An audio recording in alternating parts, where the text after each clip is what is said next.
Hello and good afternoon, all the students present for this session. I'm Dr. Amresh Chandra Nayak, assigned with the course MMPA 002 Human Resource Development. The students, before we move to the detailed aspects of the course, let us have an overview of that particular course, Human Resource Development. The course consists of 12 units. The unit 1 is all about an introduction to human resource development, the overview of human resource development, where we'll have an insight into the concept of human resource development. Unit 2 deals with HRD systems, the different aspects of human resource development systems and subsystems, the holistic approach of HRD will understand. Unit 3 deals with HRD processes and methods, like starting from the role of the HR department to achievement of the organization's goals, objectives, how the entire process is being undertaken. That is what we are going to discuss in Unit 3. Unit 4 is all about the different HRD practices for the employees of the organization. Unit 5 deals with role of HR managers for implementation of HRD practices in the organization. Unit 6 deals with competency mapping, the way we need to think of developing the level of skills, knowledge, aptitude, abilities of the employees, how to identify the gap, all of those things we will discuss. Unit 7 is all about performance management system and the career planning, succession planning. We'll discuss the aspects of that. Unit 8 is all about developing a culture, the climate of HRD in the organization. Unit 9 is deeper aspects of the different HRD tools that we can use, like counseling, coaching, mentoring, the importance of counseling, coaching, mentoring for development of the abilities of the people, the attitude of the people, all together we'll discuss. Unit 10 will give us a holistic approach of understanding HRD or implementing HRD from a largest perspective of the organization. So HRD and industrial relationships system, we'll talk of that. Unit 11 will discuss some of the emerging and trends, perspectives of HRD, like in the past couple of years when we witnessed this havoc created by coronavirus. So we have witnessed many such changes in the existing HR practices, set of HR practices. So what are the things that we need to focus on in our future for the HR, human resource development practices? We are going to discuss that. And Unit 12 will discuss regarding the HRD experiences of different corporate houses. How have they taken that HR interventions, applied that HR interventions? We are going to discuss all of those things. So hope for the next 12 sessions we'll continue with the way as has been defined. To start with, the concept of human resource development, I'd like to trace back into the history itself, like the beginning of the 18th century, when Adam Smith's concept of economic man was being treated. And after that, late in the 18th century, we have discussed this Taylor scientific principle, scientific era, where the concept was human resources were treated as like other resources, economic resources, where the basic assumption was to avail the services of the human resources as like other resources, and we are paying certain amount for the resources. So there was a time when the core concept of managing human beings at the place of work was confined to the concept of personal administration, personal management. It was called. But later on, during the late 18th century, when Taylor's scientific principle was there, Max Weber's bureaucratic system was bureaucracy era that was developed. So there was a shift from the personal administration to human resource management, and of late it was realized that human beings are not to be treated as other resources, but human beings should be treated as a resource. So these are the differences as has been mentioned in the thought itself. In the personal administration, the basic philosophy of managing human resources was to take human beings as the persons employed only. Personnel means the persons employed in the organization. So all those things which are relevant to the human resources being there in the job were covered under personnel administration, personnel management.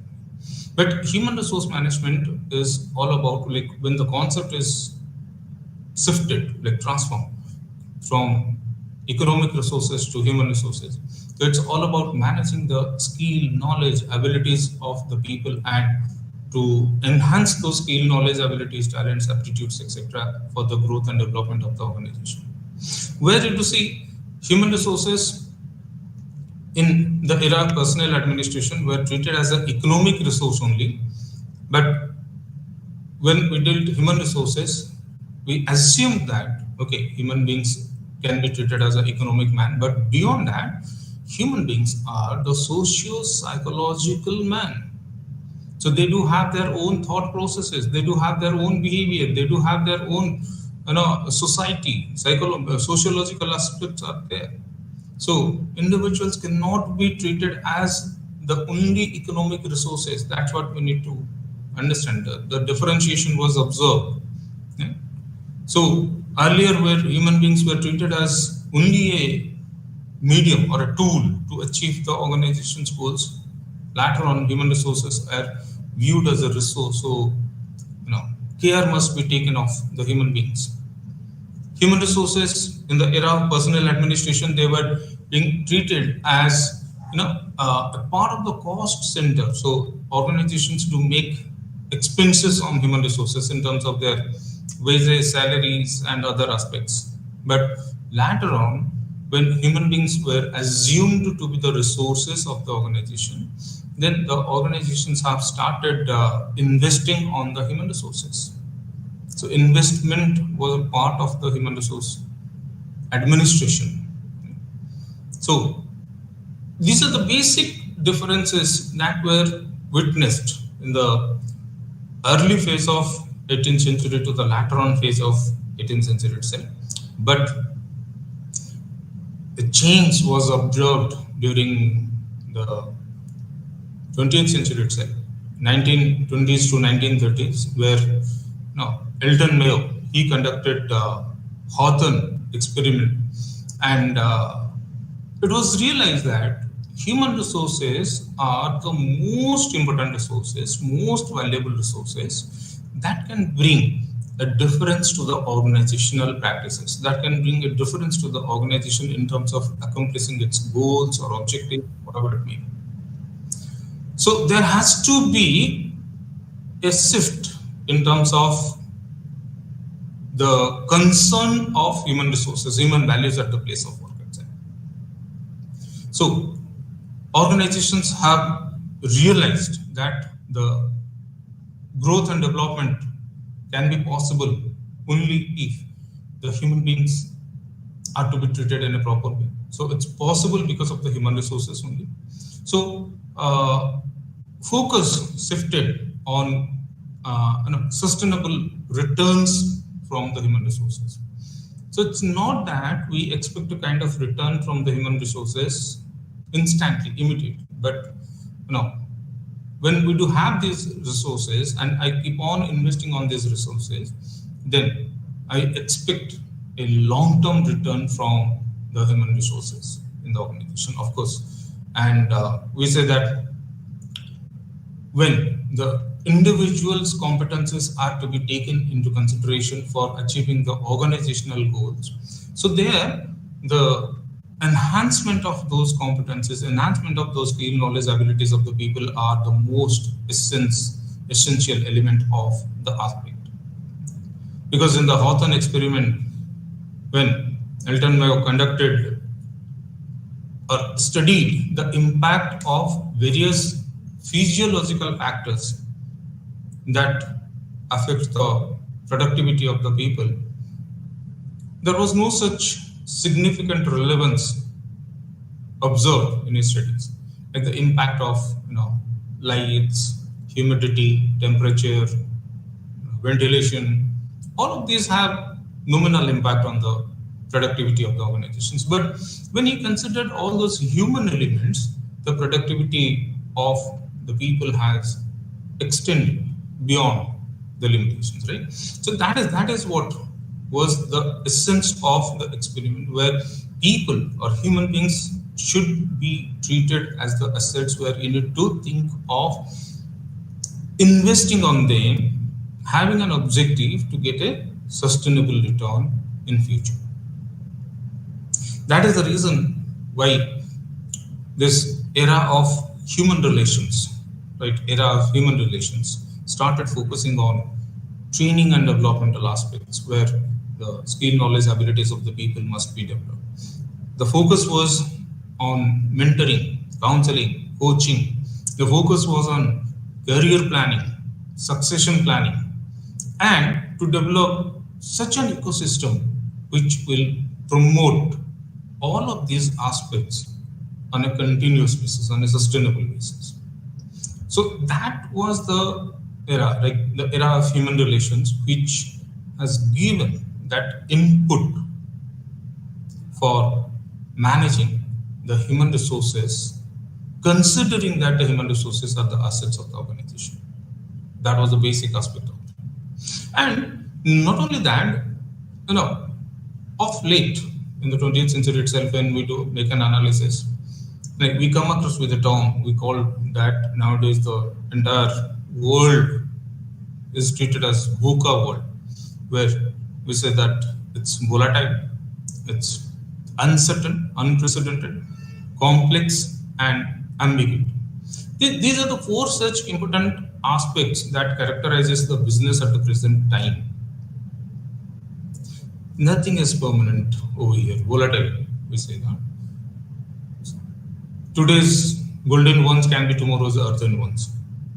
So as to say, you know, the products or services, even the organizations which do have huge demand or which may rank at the top of the list may not exist in the future.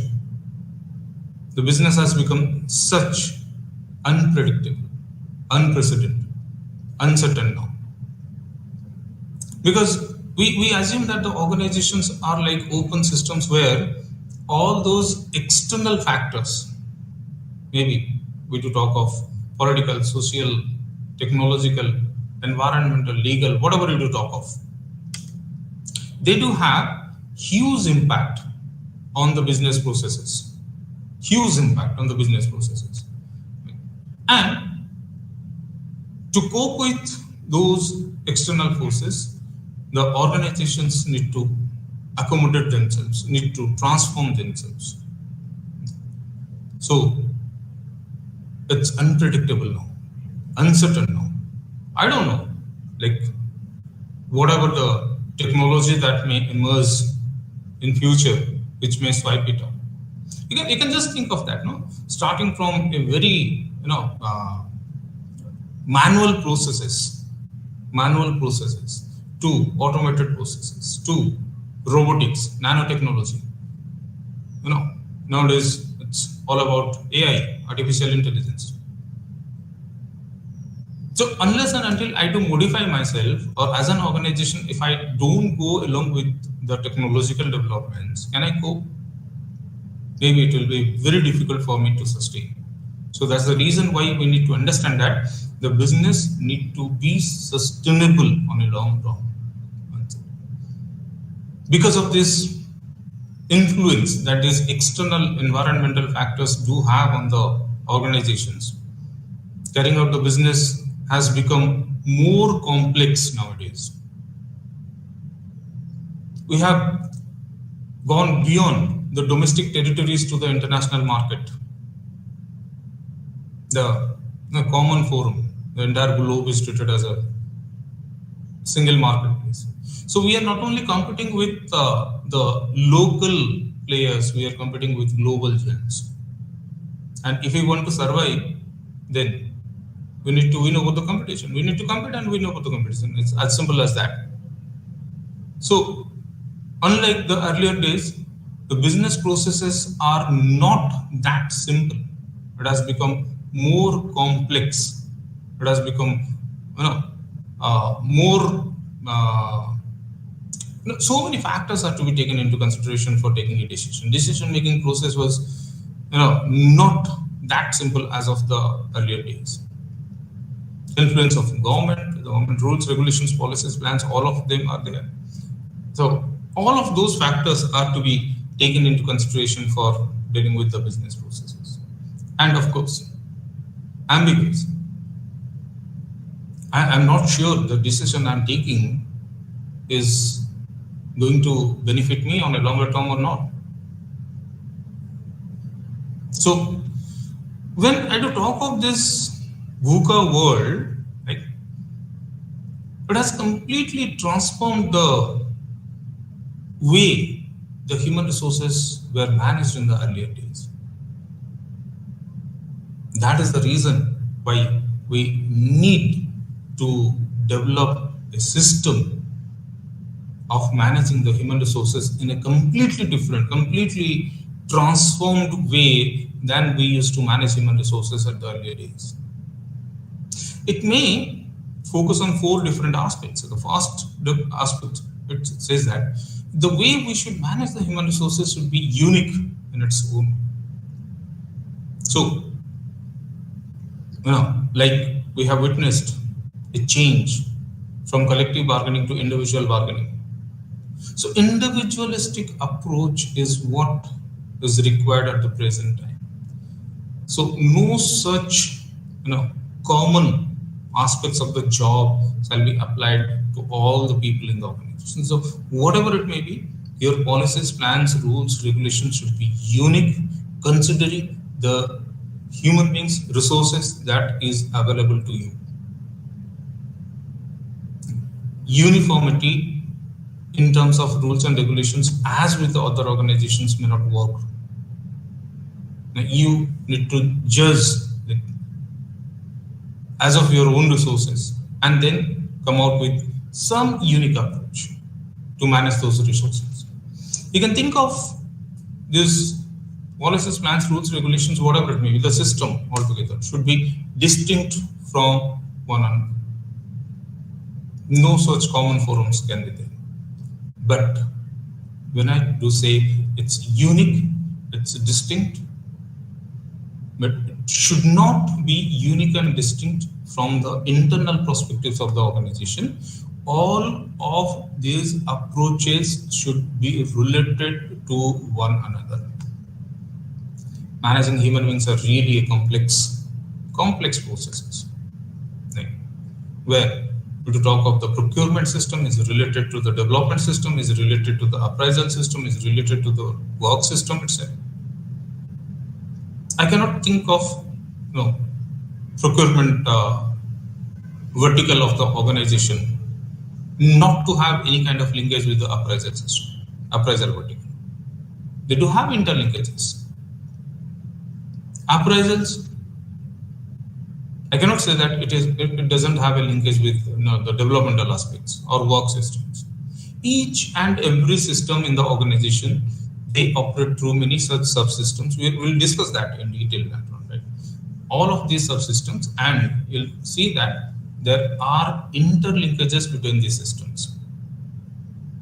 So must be related to one another, unique, distinct, but must have correlation among them.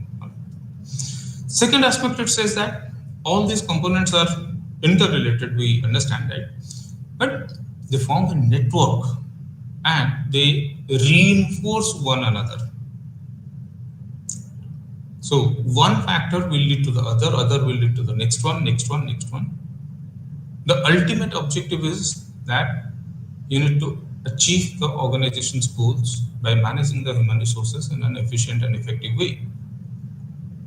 But while managing the human resources, you go through various verticals of the organization, and when you do make an analysis, you will see that all the verticals are interrelated. And if I don't like reinforce these verticals, the linkages may not be established. So interrelated, but we need to reinforce these verticals simultaneously. Third aspect is that we say organizations nowadays are like open systems, right? Open systems in a sense, I'm referring over here that many such systems do have subsystems. If I had to talk of procurement system, procurement vertical of the organization, and I do take that procurement as one of the like sections. So it consists of job profiling, role profiling, recruitments, selections, maybe interviews, behavioral interviews, placements, onboarding system. Many such aspects are related to only one system. And if I do not consider all of these subsystems, then may it so happen that the overall effectiveness of a particular system will not be there. And as a whole, when we say that organizations' goals are decentralized to individual level of goals, and I do not correlate all of these systems, and the systems do not function as a whole, perhaps, perhaps achieving the organization's goals will not be that easy. That is what we need to understand. So, open systems are like when organizations are open to external environmental factors. Similarly, the various verticals of the organization, they should also be open to other verticals of the organization. Moreover, you can say that human resources or any such vertical of the organization do not operate isolatedly at the present time. As like earlier concept where human resource department was treated as a department being carried out isolatedly, but nowadays each and every department, each and every like section of the organization are interrelated with one another. And the fourth important aspect is that whenever we talk of this system, it should have its own dynamics. Dynamics in the sense that we live in an ever-changing world. Today, whatever like concept or theories or practices which you are thinking of making an application over the organization may not be valid after a couple of months. The way society changes, science, technology changes, the way the business practices to change, the way the perceptions of the people to change. And unless and until I do have a dynamic aspect of the organization, rules, regulations to be made as dynamic, so it will be very difficult for me to sustain. Rules, regulations, procedure, plans of operations, whatever it may be, it cannot be a static one. It has to be dynamic. So there has to be an open-ended aspect to accept the changes related to those rules, regulations, policies, plans, whatever it may be. So more or less, if we'll say that a system that can actually create a unique platform of rules, regulations, procedure, plans to which are interrelated with one another, which should be dynamic, which should be open, can be the best one to manage the human resources. And the concept of human resource development has emerged from that, where all of these aspects are taken care of in human resource development.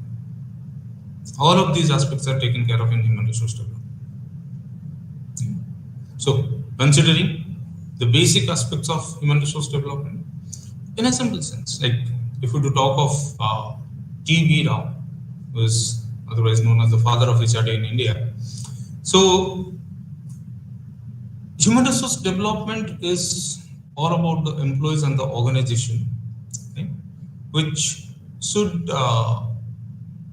have a sustainable, long-term, continuous process. In a sense, the first thing is that HRD should focus on acquiring capabilities or sharpening the capabilities of the employees for the present role that the employees do have, or maybe any kind of future role.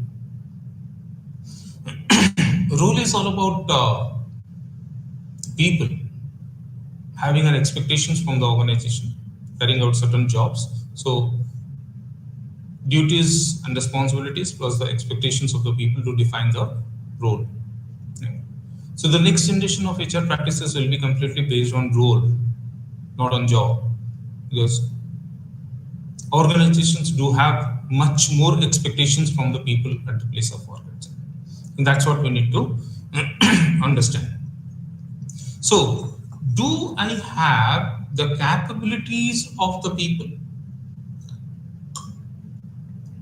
You need to understand one thing, that on a long term, my objective is to achieve the vision of the organization, the goals of the organization. So do I have the abilities, capabilities of the people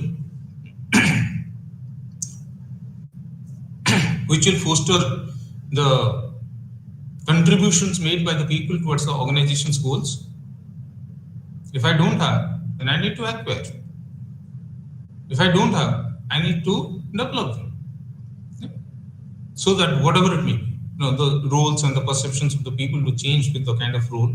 So for any kind of future goals of the organization, I need to develop the capabilities of the people so that people can contribute their best. Second, when we do talk of these capabilities of individuals, we are not considering the efficiencies of the people, we do consider the efficacy of the people.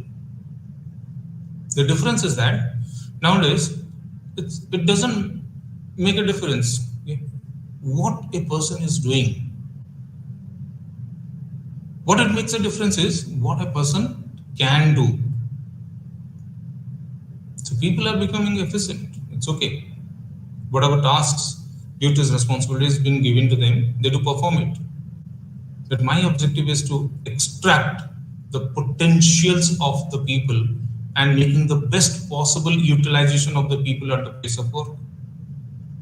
Best possible utilization of the people. Is considering the past evidences, right?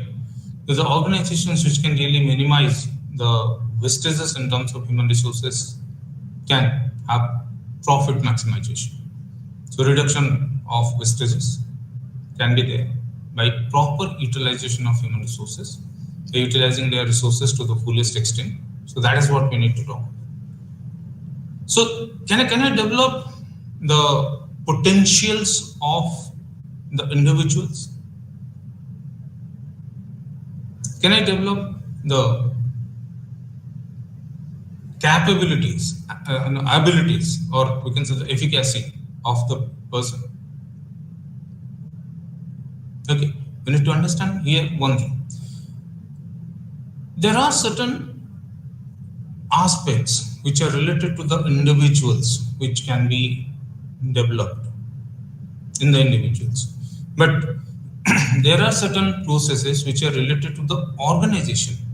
So here the focus should be in two ways, which may be in parallel. So at one point of time, when we do talk of developing the potentials of individuals for their own growth, at the other aspect, we need to think of development of the organization as a whole.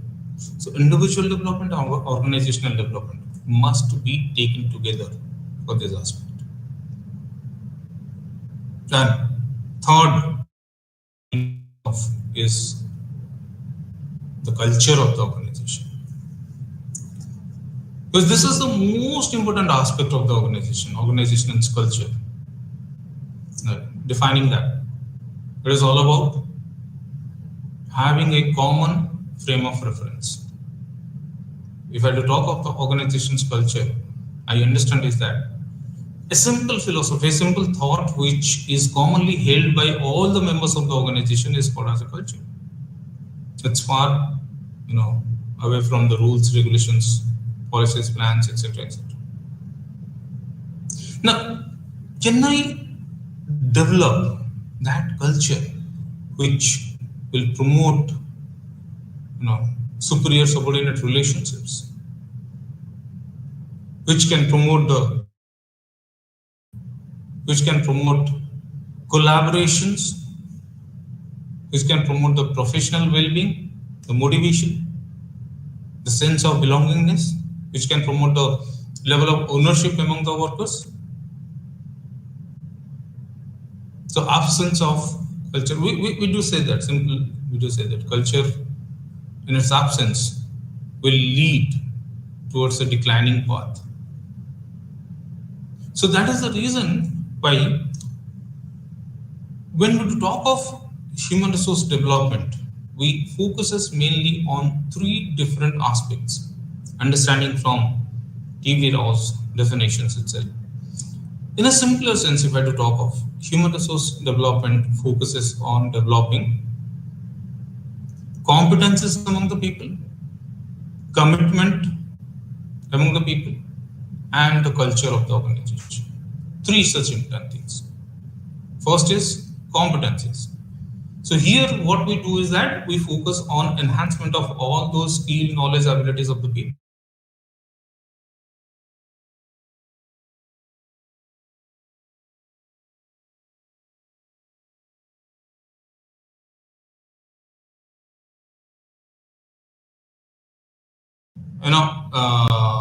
Are committed to give their best.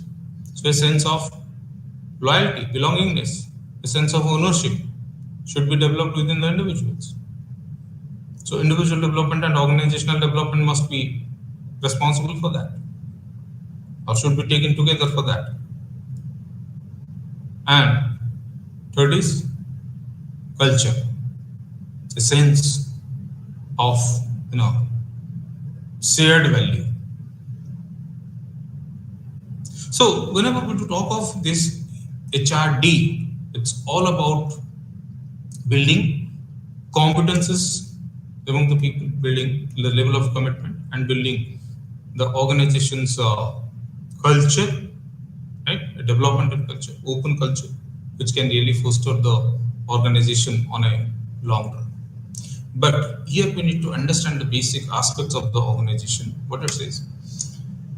Whenever we talk of implementing these human resource development principles, practices, or the basic philosophy of human resource development should have only one such aspect, including in its philosophy, that is development. The term development should be there, each and everything. And when we talk of that, there are major such seven such important aspects where we need to make an analysis, and we need to improve the processes as a whole, the sequence. And first, what we need to do is to understand the role of the people in the organization. Understand the role of the people in the organization. So for that, what we need to do is to analyze the role analysis process. Like as I told you, the previous generation was based on job and now is based on role. So we don't talk of job analysis anymore. We do talk of role analysis. Right?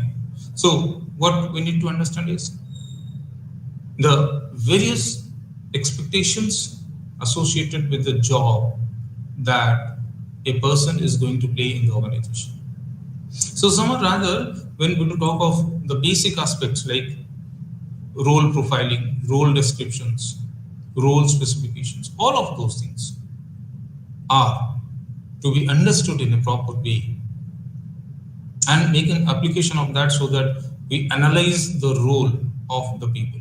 We understand the basic aspects of his job and the expectations. Secondly, there has to be a proper match between the role and the person itself. Earlier we used to do that, people or the recruiters, they used to focus on matching the job and the person. But nowadays, it's a role and the person. So there has to be a subsequent modification. in the existing practices of like procurement we to talk of. So the trains of recruitment have changed in between. Right? The way we used to carry out these recruitment processes have changed, and we need to bring all such transformations in the practices. The way selections of the candidates were carried out, that has been changed. We have shifted from traditional or orthodox, written tests, GDPI, to behavioral interviews, to make an application of various psychometric tools, Pyrobi, like that, 16PF, to understand the person and his role, understand the individual itself. And on the basis of that, we select those individuals in the organization. We carry out the placement processes. Like hiring a particular person doesn't ensure that his productivity will be there. But what we need to understand is he should be placed at the right role profile. So placing him, providing him the basic aspects of the job, like we say, the entire onboarding process should be taken care of, right? Like the process of socialization, inductions, orientations. So there has to be a sequence, there has to be coherence, cohesion among all of these aspects, right? So you need to think of matching the person in the role itself. There has to be proper match. Third, we do say developing the person in the role. So once we make an appointment or once we place that particular person in a particular role, I cannot expect that the person will come out with 100% efficacy or efficiency, right? So as a HR manager, my role is to develop that particular person in that particular role profile. So what we need to do is to provide him enough opportunities for growth and development. So what I need to focus over here is on training aspects, on developmental aspects. Okay. We're talking of performance appraisal, and nowadays we do have shifted to potential appraisals. In each and every aspect, we were talking of this performance appraisal system, and you'll see that there has been a continuous change in the existing appraisal systems. So-called orthodox traditional appraisal systems like grading are no more valid nowadays. Because the appraisals nowadays are linked with the organization's goals. So when we talk of Peter Drucker's MBO, management by objective, right? Or maybe we are talking of the application of balanced scorecard concept. We come out with our own HR scorecards,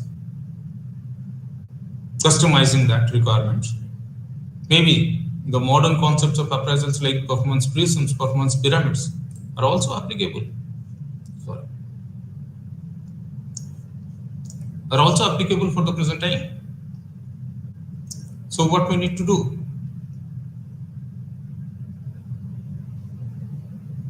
We need to carry out the basic aspects of the job through the individual employee. So understanding the potentials, developing them in that particular role has been the most important aspects.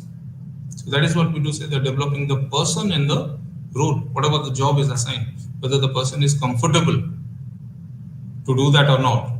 We need to look into that.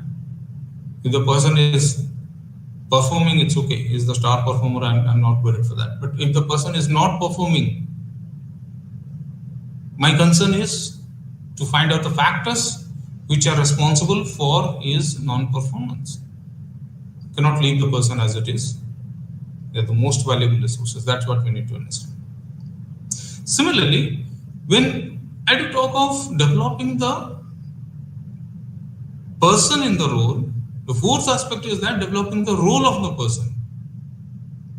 This is a part of the career planning and succession planning process of the organization. So where I'm focusing on this career planning and succession planning processes.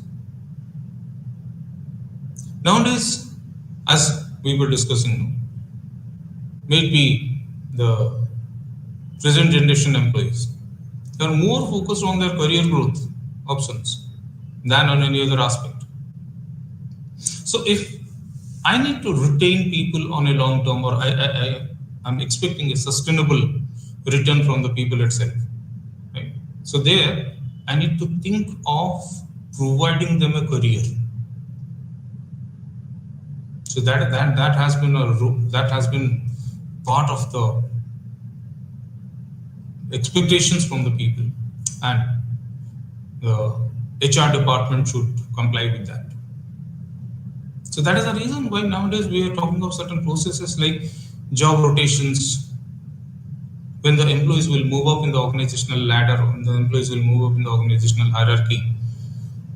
So they should have multifarious knowledge, working knowledge of the entire organization. So gone are the days where we used to say that okay, I've started my career in HR department, I'll end up with HR department. No, you cannot say that. You need to have the working knowledge of the entire organization. So sometimes we are talking of the job rotations. We are talking of job enlargements, additional responsibilities being given along with the existing, so that people can really cope up with that. We are talking of job enrichment processes, addition of more and more values to the existing jobs. That has to be there. Beyond that, whenever we talk of developing that role of the person itself, we say that the person need to grow in the organization with proper mentoring, coaching, counseling, guidance. So he should be provided with all of these facilities. Fifth, we are talking of developing equitability. Equitability is the people are managed in the organization with two different philosophies. One is the principle of equity, and the second one is principle of fairness. Right? So nowadays, most of the organizations, they do have a rapid belief in the principle of fairness, where people are appreciated, people are rewarded, people are recognized on the basis of their performances. So anyone who is performing more in a better way is rewarded in a better way than other. But the basic principle is that if I don't have that equity principle being applicable over the organization, so that may demotivate the people at the place of.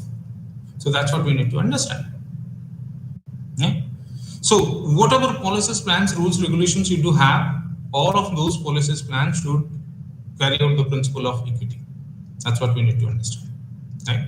So may it be related to compensations, may it be related to administration of benefits, may it be related to the welfare aspects of the organization, may it be related to any other aspects, any other facilities. There has to be equitability. Right? And we do talk of the self-renewal capabilities. Self-renewal capabilities in a sense. Now we need to talk of a process of continuous learning, an open system where we need to give enough emphasis on innovations, skill enhancements, and that is how we do come out with an application of that, right?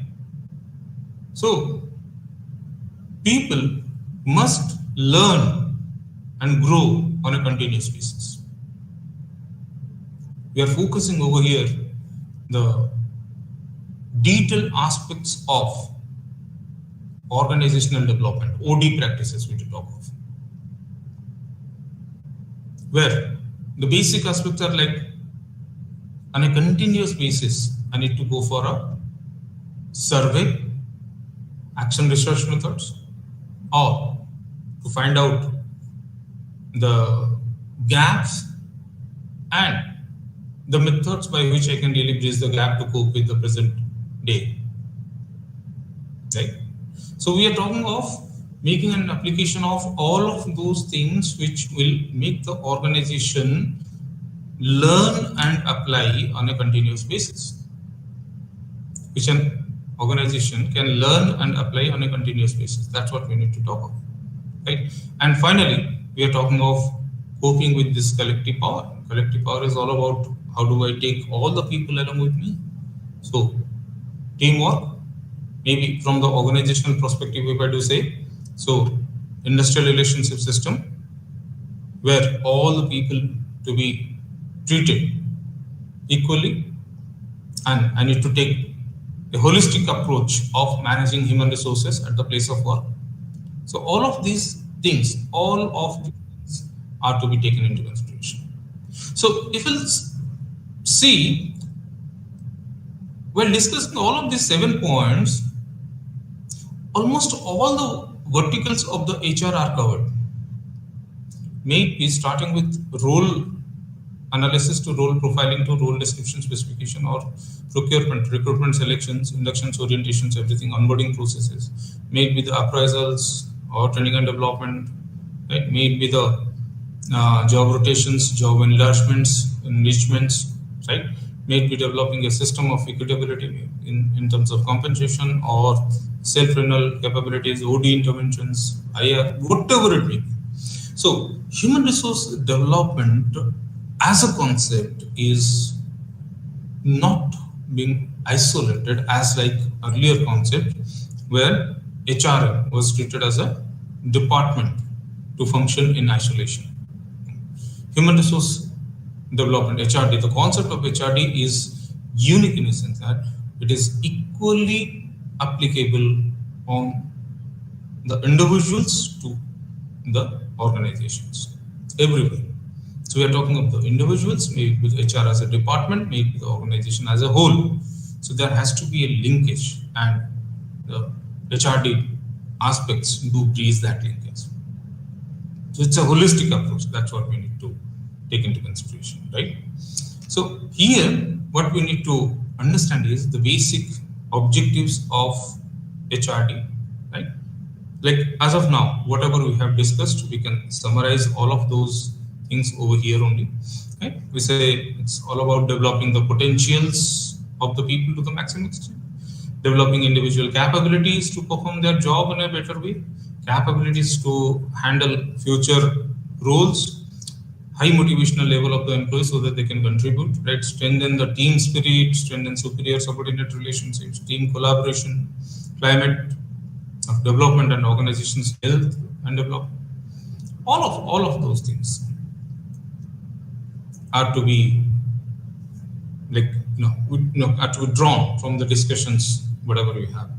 But here we need to discuss certain other aspects like the basic issues or the challenges that we may face while implementing the HRD policies, plans, rules, regulations at the place of work itself. The biggest challenge that we do have is that we have a huge diversity nowadays. Okay. Managing this diversity is really a tough aspect because the opening up of the global economies, right? As we discussed that, we are not only competing with the local players, but we are competing with the global giants. Similarly, we are not restricting our employees' strength from the local areas only, but people around the globe can be the employees of our organization, right? So what it happens? How do I deal with that? Maybe when I do talk of this diversity, it's a very big thing, right? Maybe to talk of this diversity from age perspectives, right? Where we classify all the employees in terms of generation X, Y, and Z employees, millennials, veterans, baby boomers, next gen employees, and all of these different generation of employees do have different expectations from the place of work. How do I deal with them? When I do deal with this diversity, one of the major or one of the important aspects of this diversity is that people belonging to different cultures, traditions, do have different sort of fooding habits, clothing habits, etc., etc. So, can I make the people to drop down their individual identity and accept the identity of the organization? Can people drop down their no, not say drop down. Can the people just accept the culture of the organization prior to their individual culture? Diversity can be there in terms of genders also, male, female. Still, there are cultures where we'll say that patronage culture which is where the male members do dominate. There are certain other cultures where the female members do dominate. And when I do have a mixed culture, then what to be dealt with? Say for example, in India, we do describe Indian culture as Ardhanarishwar, which represents we give equal importance to male and female. But you may not have the similar sort of approach in terms of cultural presumptions in other places around the globe. So how to manage it? How to have a uniform culture, what we call it as an organization's culture, which can really bind all the people together. So that is the biggest challenge that we do have. We do talk of a transformation in physical mode to a digital mode. Right? We do talk of the transformation from physical mode to digital mode, and particularly in the past couple of years were the stimulants to that. Right? So, can I think of developing whatever it may be? Like whenever we do talk of this human resource development as a concept, having an objective, three things, as I said, repeating it: developing competences of the people, developing commitment of the people, and developing a culture. Competences, commitment, and culture. So whatever it may be, my challenge is that can I develop this level of competences or the commitment or the culture of the organization virtually? Can I do that? No, sometimes I don't have an option other than accepting that. So I have to develop these aspects of the organization. If not possible physically, then I have to go for virtual training. So do I have the mechanism to support all of those aspects of the organization? Okay. Would you say nowadays the leader's role has been defined as a digital leader? So can I really develop those digital leaders in my organization? Can I really train them up so that they can be the role models to others and others can easily adopt those things? So my concern is that with the kind of change that we do witness in the external or environmental factors, we need to accommodate ourselves according to that. So that's what we need to talk about. Beyond that, as we say that nothing is constant at the present time. You have understood, no VUCA world. Nothing is constant. Uncertain, ambiguity, volatility, everything demands the organization to adapt changes on a continuous basis. So sometimes we do say that change is the only constant thing. So adapting the changes on a continuous basis. But unfortunately, people don't want to adapt to these changes frequently. They say that even if this change is highly necessary, but people don't adapt that. They don't want to go beyond their comfort zone to adapt new set of changes, whatever is required. Okay? But if I want to achieve the organization's objectives, then definitely I have to make my organization to learn and adapt the changes on a continuous basis. Understanding these benefits and packages, making the best possible utilization of that. And to an extent, can I really motivate my employees at the time of crisis? What can really foster? What can really foster the level of commitment among my employees?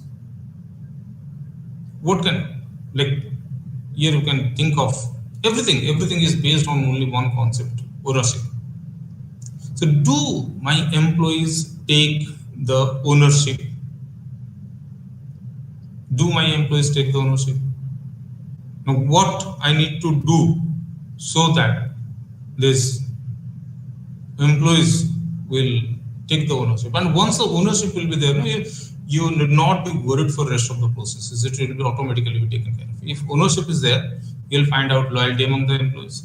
You'll find out commitment level of the employees, and you'll see the employees to contribute their best towards the organization.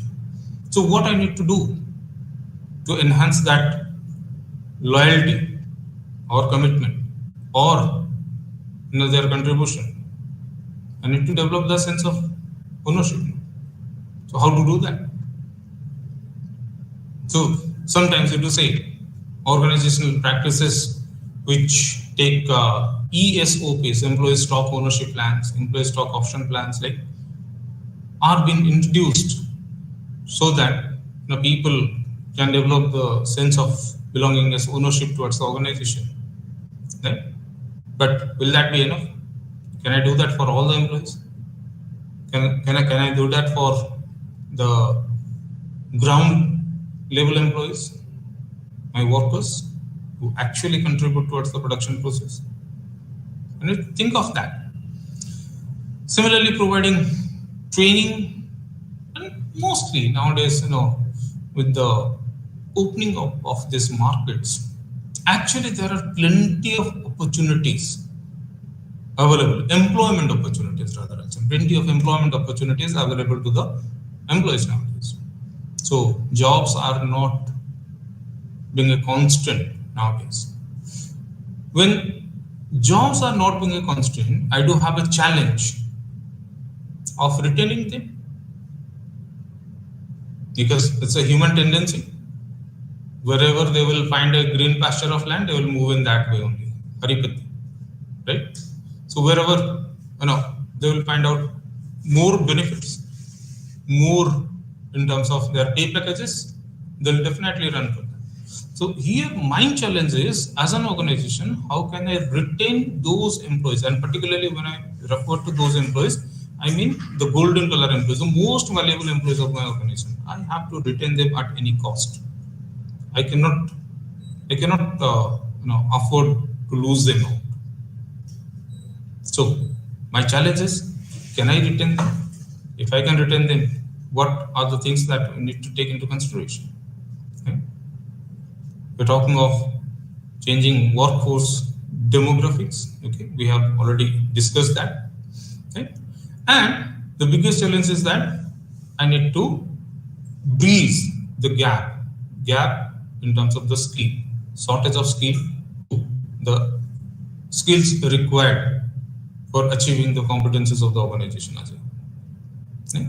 So with these kind of issues and challenges, the entire course HRD is designed to address all of these things, and I hope by the end of the course, whatever challenges, issues we have discussed right now, will be addressing all of those step by step.